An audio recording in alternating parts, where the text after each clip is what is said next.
Untuk yang pertama yaitu Sad ad-durra'i. Secara pengertian, sad ad-durra'i adalah sad berarti menutup, sementara ad-durra'i adalah bentuk jama dari doria yang artinya saran atau perantara. Secara istilah, prinsip ini merujuk pada menutup atau melarang perbuatan-perbuatan yang hukumnya mubah, tetapi berpotensi menjadi saran menuju perbuatan haram atau kerusakan. Lalu, secara makna, dari sad ad-durra'i adalah sebagai langkah preventif dalam hukum Islam. Ini bertujuan untuk menghindari kemadorotan atau dosa sebelum benar-benar terjadi, dengan cara mencegah perbuatan yang berpotensi menjadi perantara menuju hal yang dilarang. Contoh sad ad-durra'i yang pertama, larangan mendekati zina. Tindakan seperti berdua-duaan, menonton konten tidak pantas, atau berpakaian tidak menutup aurat dapat dilarang karena berpotensi menjadi jalan menuju zina. Contoh yang kedua, larangan menanam anggur jika ditunjukkan untuk produksi khamar. Menanam anggur itu mubah, namun jika diniatkan atau diketahui akan digunakan untuk produksi minuman keras, maka tindakan itu menjadi haram. Jadi, sad ad-durra'i adalah prinsip dalam hukum Islam yang menekankan pencegahan perbuatan yang dapat menjadi sarana menuju keharaman atau kerusakan. Prinsip ini digunakan supaya menjaga maslahat dan menghindari mafsadat atau kerusakan. Selanjutnya ada konsep sad ad-durra'i dalam hukum Islam secara umum. Sad ad-durra'i atau lebih dikenal dengan istilah sad ad-durriyah merupakan konsep dalam hukum Islam yang berfungsi untuk mencegah kerusakan atau mafsadah dengan menutup jalan-jalan yang dapat mengarah kepada perbuatan yang dilarang.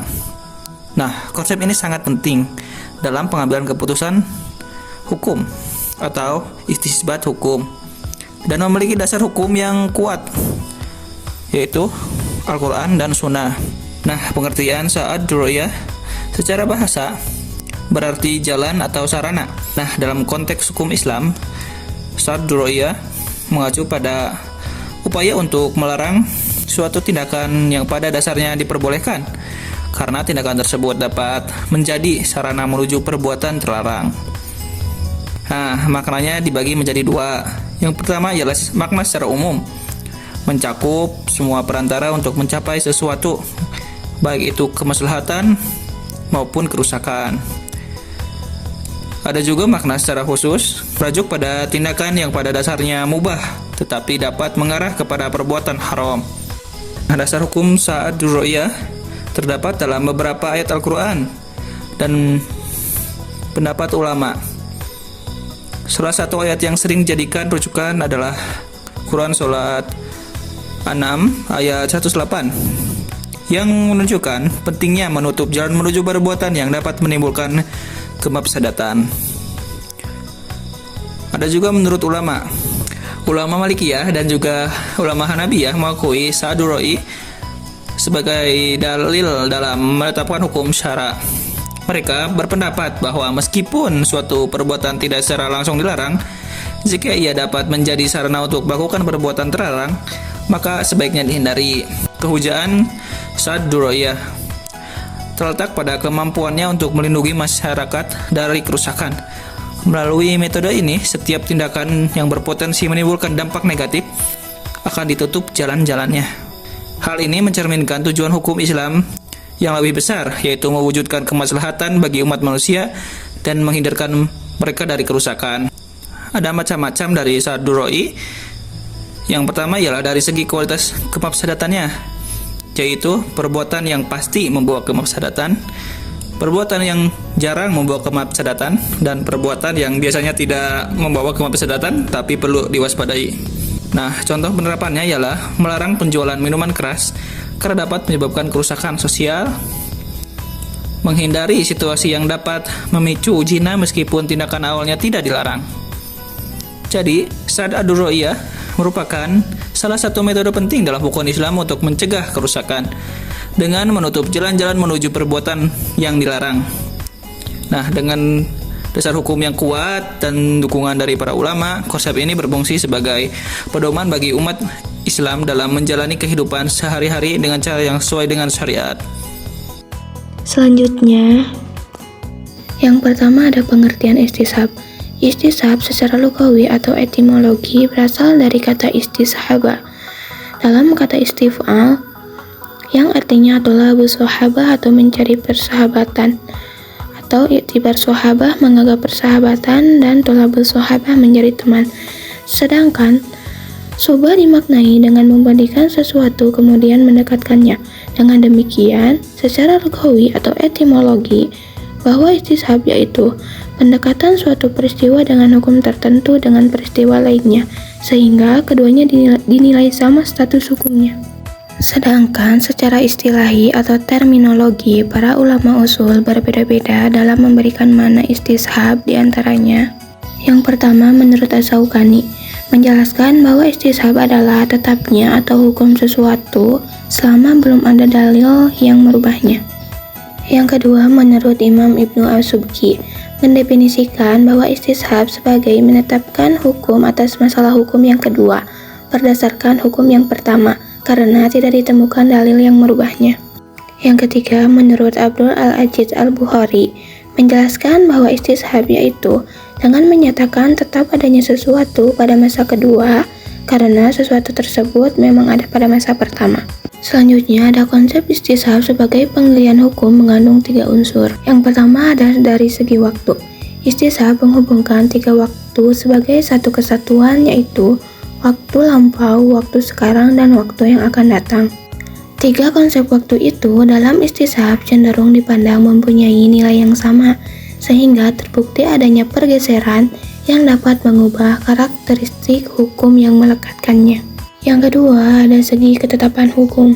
Istishab mengandung 2 bentuk ketetapan hukum, yaitu ketetapan hukum yang boleh atau isbat, dan ketetapan hukum yang tidak membolehkan atau nafi. Dengan demikian berarti bahwa yang dulunya belum pernah ada, maka keadaan belum pernah ada itu tetap diberlakukan untuk masa berikutnya. Begitu pula jika di masa sebelumnya pernah ada, maka keberadaannya tetap diberlakukan untuk masa berikutnya. Yang ketiga ada segi dalil hukum. Istishab mendasarkan ketetapan hukum berdasarkan hukum yang sudah ada, selama tidak ada dalil lain yang menyatakan sebaliknya. Konsep istishab sebagai metode penetapan hukum berpusat pada pengetahuan seseorang atas dalil hukum. Pengetahuan tentang dalil menjadi kerangka dasar menetapkan posisi hukum asalnya. Muhammad Taqi Al-Hakim sebagaimana dikutip oleh Muhammad Kamaluddin Imam menyatakan bahwa unsur-unsur istishab atau arkan al-istishab ada 7 unsur. Pertama, adanya keyakinan atau al-yakin terhadap realitas hukum. Yang kedua, adanya keraguan atau al-syak sebagai bandingan dari sifat yakin. Yang ketiga, adanya kesatuan keterkaitan antara realitas yang diyakini dengan realitas yang diragukan. Yang keempat, baik hal yang diragukan maupun yang diyakini keduanya memang betul ada atau faktual ada. Yang kelima, adanya kesatuan masalah antara yang diyakini dan yang diragukan, baik pada aspek tema, objek, maupun tingkatan masalahnya. Yang keenam yaitu adanya persambungan waktu antara hal yang diyakini dan hal yang diragukan. Dan yang ketujuh yaitu keyakinan itu lebih dahulu ketimbang yang diragukan. Untuk selanjutnya ada macam-macam istishab. Istishab sendiri ada 4 macam. Yang pertama, ibahah asliyah. Artinya, pada dasarnya hukum segala sesuatu itu hukumnya mubah atau halal selama tidak ada dalil atau bukti yang mengharamkannya. Contohnya, makanan, minuman, hewan, tumbuh-tumbuhan, dan lain-lain. Nah, makanan, minuman, asal-muasalnya halal selama tidak ada dalil atau bukti yang mengharamkan, baik haram li zatihi maupun haram li ghairihi. Yang kedua ada baro'ah asliyah.